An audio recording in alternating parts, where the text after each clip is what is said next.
Hola, ¿cómo están? Primero queremos agradecerles que estén aquí y le damos la cordial bienvenida a una nueva cápsula Aprendamos a controlar la post cosecha de cereza. Hoy día hablaremos de la deshidratación de la cereza.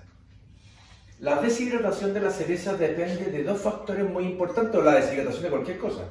Depende del tipo de membrana que yo tenga, ¿no es cierto? Y del ambiente donde se encuentre. Por ejemplo, como podemos ver en la botella que sale, esa botella nunca se le va a acabar el agua producto de que la membrana de la botella es impermeable al agua, ¿cierto? Pero si a esa botella le hacemos hoyos, esa agua empieza a escurrir producto que la membrana se hace permeable al agua.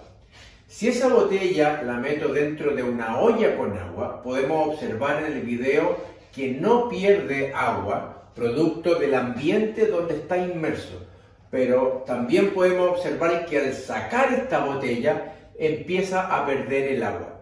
Eso mismo pasa con las cerezas, que podemos ver en el siguiente video, donde le estamos inyectando aire en la cereza y se puede ver que es semipermeable al vapor de agua. Es decir, tiene una capacidad de evaporación bastante grande y tenemos que preocuparnos de eso.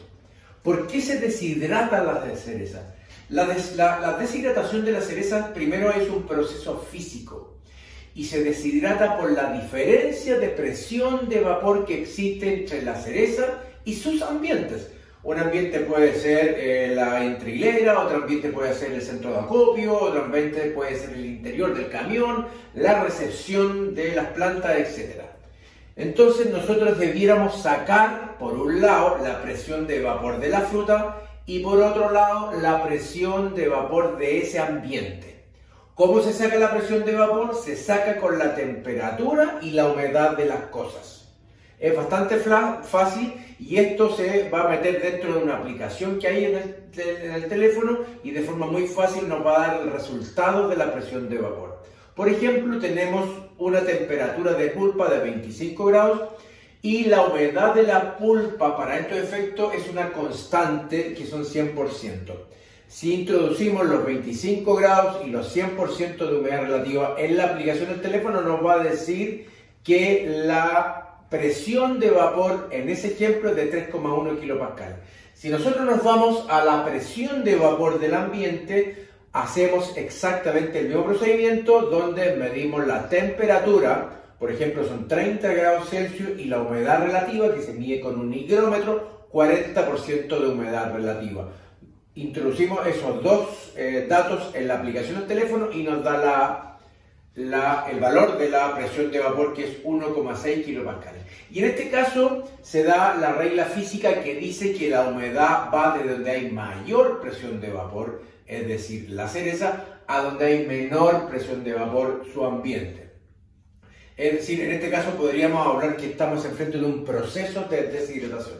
Ahora, el déficit de presión de vapor significa la resta del 3,1 menos el 2,6 y eso me da 1,5 déficit de presión de vapor.